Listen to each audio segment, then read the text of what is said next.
Ladies and gentlemen, it's more than a month after the October 7 butchery inflicted on the Israelis. The wounds are still fresh and maybe they will never ever heal.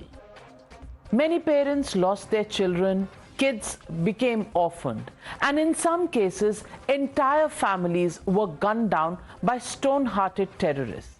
Those who managed to escape from the jaws of death still get the chills down their spine when describing the hell that they went through. Excited music lovers who attended the Supernova festival were massacred. The site where Hamas terrorists sprayed bullets was found to have nearly 260 bodies in the end. Listen in to Yuval Raphael's phone call of October 7th to her parents when she hid in a shelter dodging the terrorists with piles of dead bodies above her. אני שולח, מתים? אבא, בבקשה, תשלח משטרה לפה. אני שולח עכשיו, ממי, תהיי רגועה, תשארי איתי על הקו, אל תנתקי ממני את הקו, טוב? תהיי בשקט. מוחקים אותי. תהיי בשקט, ממי, תהיי מחוצה, יובלי, בת שלי. יובלי, לנשום עמוק, להתחבא, להיות פני מתה. פצועים בחוץ? תסביר לי את המצב. יש מתים עליי. רגע, ויש שם מחבלים עדיין? מסתובבים, אבא, תשלחו ניידות. תהיי מתה, יובלי, תהיי מתה, תנתקי את הטלפון ממני, תהיי מתה. ביי. You're watching the Newshour at 9, debate number 2 on Times Now, Super Prime Time.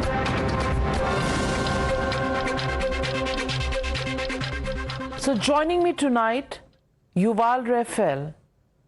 She was at this Supernova music festival and she experienced the naked face of terror around her. Also joining me tonight is Leon Yanai, whose sister was kidnapped by the Hamas from the same music festival where she had put out a jewelry show, jewelry designed by herself. Yuval, I know it must have been a nightmare for you. Do you still get these nightmares, and how do you recount those very painful hours of Saturday morning on the 7th of October? First of all, hello. Thank you for having me today. I'm around my family all the time. I'm around of the few girls that were with me in that shelter at that day. We are talking about it a lot. I'm getting treated a lot. Yeah, really just talking about everything, trying to talk about the situation as much as I can so I won't be post-traumatic. This is the main goal now, to not have the trauma be post-traumatic for the rest of my life. Has the trauma reduced after a month of this incident? What about your friends? Are they all right? How are they coping? I have two, we were 5 girls in that shelter, 5 friends that came together to the party. 2 of them are at home safe with me. One of them is with me right now, giving me some backup from here. 2 of the other girls are still hospitalized. One of them got 7 gunshots in her body, so she is still hospitalized, getting treated. The other got a gunshot in her knee, so she is also still getting treated.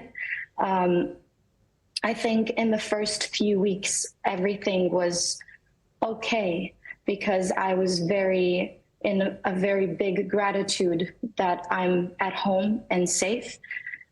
In the last few days, walking around, taking my dog out is a little bit frightening. I'm getting a little bit scared from now and then, but I do get a lot of support that really, really helps me get through it. Also with us is Leon Yanai. Leon Yanai, any news about your sister. What did you get in terms of information on who saw her last, how they saw her, and any information on where she could be? Is she safe? We have no new information for the past 30 days already, and each day counts. What happened is that on the day of the attack, Moran was shot at head. They were on the run, she and her friends. They ran away, and they managed to call my mother and tell her that they are on the run. My sister was crying, she was panicked, she didn't know what to do. And she continued moving on. Later on, she talked to my father around 8:30, telling him that they are being shot at, that they are on the run, and that she's losing her battery. That's the last call we got from Moran. Later on, we discovered from friends that they were on the run, and they've been ambushed from everywhere. While they were running, people were shooting at them. And later on, they had to go into the fields and to look for cover. Eventually, they had to split up, and Moran was that's the last location that we know about Moran. Me and my family, we tried to locate to understand what happened there, and we scanned the internet and social networks, and we found the clip which shows that Moran was abducted. Just a minute, I will show you. And that's actually the last evidence that we have about Moran. See here that Moran is being kidnapped.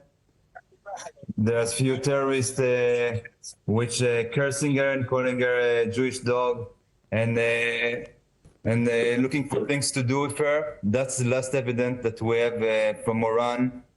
You can see her there begging for her life, with a terrified look in her eyes. And that's it. And we're still looking for more information. We're trying to do whatever we can to find out more information, begging the Red Cross to pay them a visit and see what's the condition of the kidnapped people, the abducted people, because for 30 days, we don't know what happened to them. And it's not only Moran, it's elderly people, sick people, wounded people, babies, children, that we don't know what's happening with them. If they're getting medical care, where are they alive? No information. So what, in that audio, what are the terrorists telling her, and what was Moran trying to do in the video that you just showed our viewers? They're calling her a Jewish dog. And they're looking for things to do with it. That's exactly what they're saying. What to do with Moran.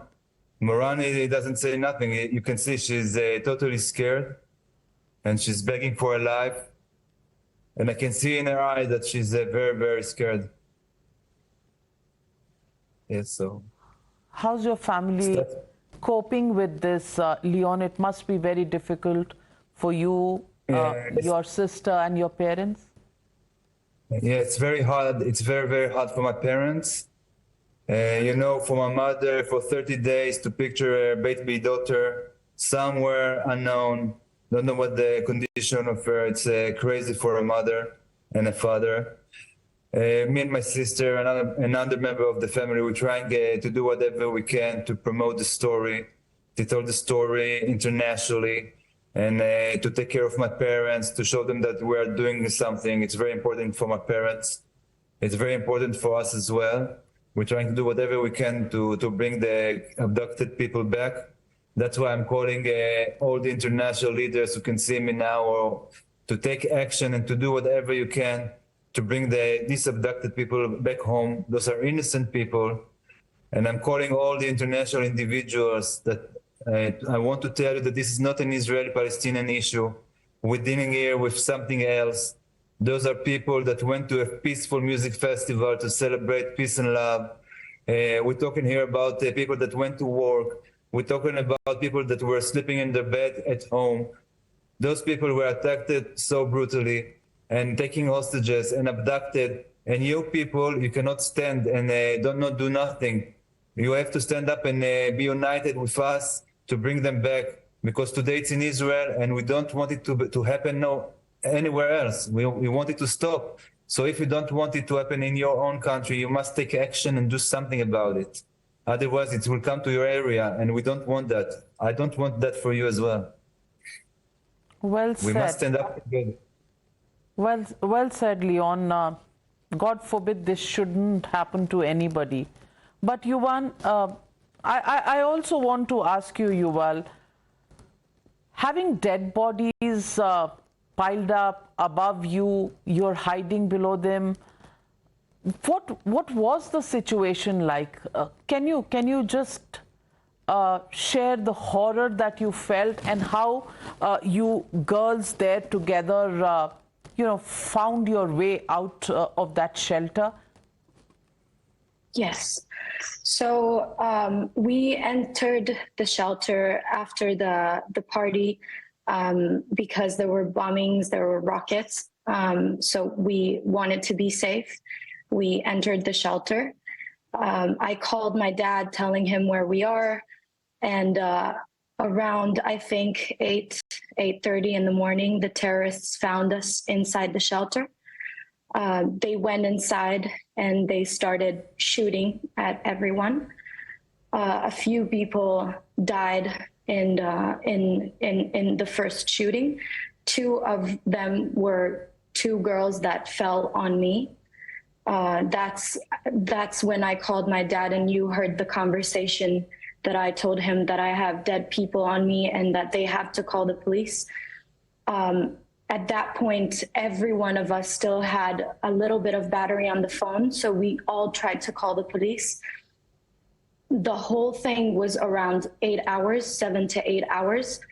And during those 7 to 8 hours, they went inside the shelter more than 10 times. So every time we had to hide under the dead bodies in order to keep ourselves safe. I really did take my dad's advice to play dead. And we were all very, very quiet. Every time we heard the Allahu Akbar sound and them approaching or a car approaching to the road,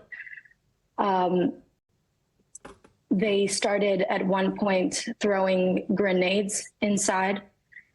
We had a girl that her dad jumped on one of the grenades to save us all.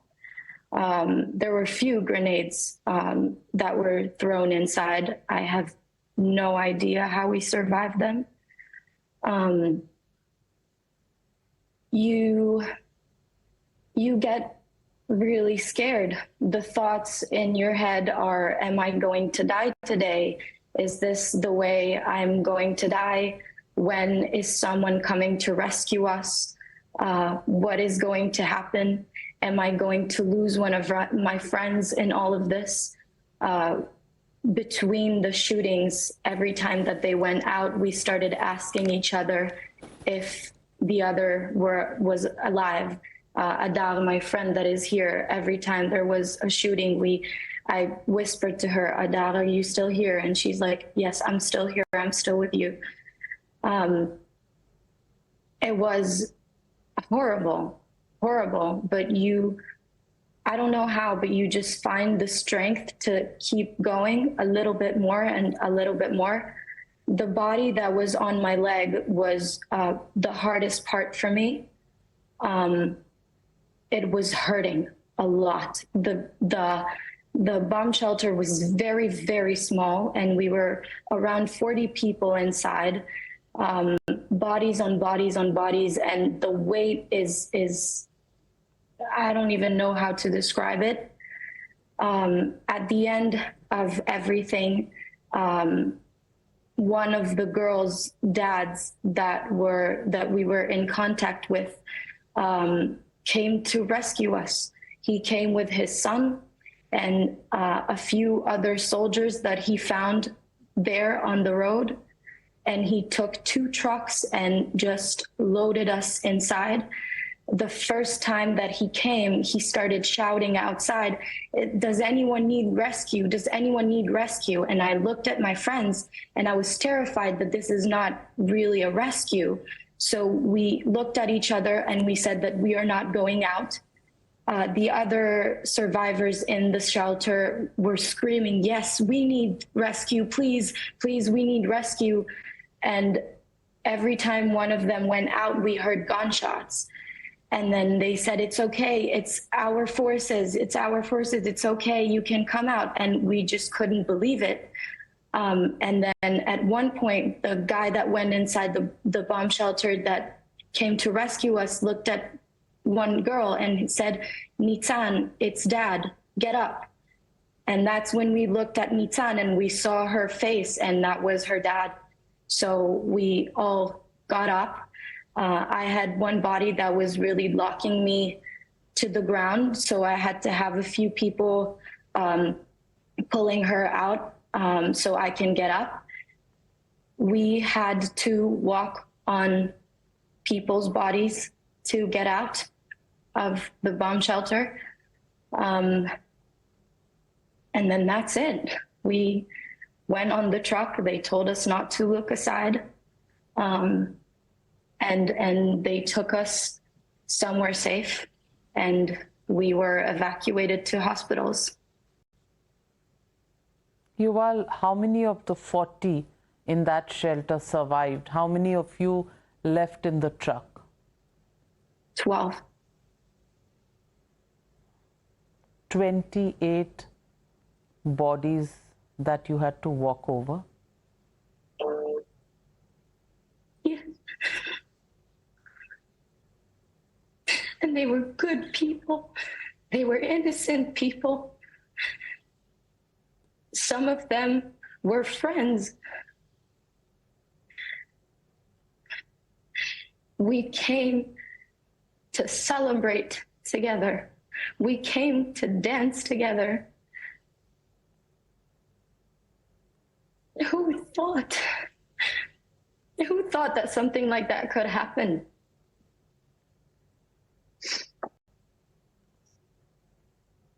I'm just wishing their families will get past this, or I don't know, I'm sorry. Will they? And your friend sitting with you, can you turn the camera? Would she want to come on camera? הם רוצים שתעלי, כאילו רק שתגידי שלום. את רוצה רגע לבוא להגיד שלום? Yeah, she's coming. Hi. Hi. Hi to the both of you. She can't hear you. 1 second. I will disconnect it. Hello to the both of you, and thank God very much for the lives saved, for both of you being safe there, for being with your families and with each other. But clearly, I completely understand the horrific stories that you carry in your mind, in your heart. And we have with us Leon here, whose sister is a hostage with the Hamas today, 33 days later. Would you want to say something to him to give him hope, Yuval? Yes. Yeah, I would like to say to Moran. You wanted me to tell him? Yes, yes, Yuval. First you, and then maybe he can speak with you. Sorry. So, Leon, I have to tell you that even in our worst hours and on the worst times, in our minds, also me, also her, we always had something to grasp on, to find hope with. We were always speaking to each other and telling, we will be home because we have a family waiting. And I just want you to know that I really know that it's not only horrors that go in her mind. She's also thinking positively, because this is something that happens in those times, which is a little bit like very weird, but it does happen. You do find the way to think positive. And I really, really, really hope she comes back home to you. Thank you very much. I would like to say something to Moran as well. I would like to say to Moran that be strong. Moran is a very positive person. She always spread good atmosphere around her and helping other people. I'm sure she's doing it right now with other people with her. If there are more people with her, I'm telling you, please be positive. Think about the big hugs we're all going to give you when you come back. And I want you to know that we're doing whatever we can to bring you back home as soon as possible. Well, what can I say, Leon? I can only say keep the faith, keep the hope. Just remember that there are people around the world who will pray for the safe return of your sister and the other hostages who have been held back. And we do hope better sense will prevail and innocents will be allowed to go back to their homes, safe. Thank you very much. Thank you very much. Just keep the faith and keep the hope alive and just stay positive. And to you, Yuval, I would say celebrate life and the dance of death that you have seen. May it just go back in the worst of your memories, maybe just like a bad dream, go away somewhere. And may you heal soon. We all pray for your well-being, your friends, and all those families who have faced such troubled times over the last 1 month, especially since the horrific 7th of October. Thank you very much, Leon, and thank you, Yuval, and to your friend as well for joining me on the Newshour tonight. Thank you.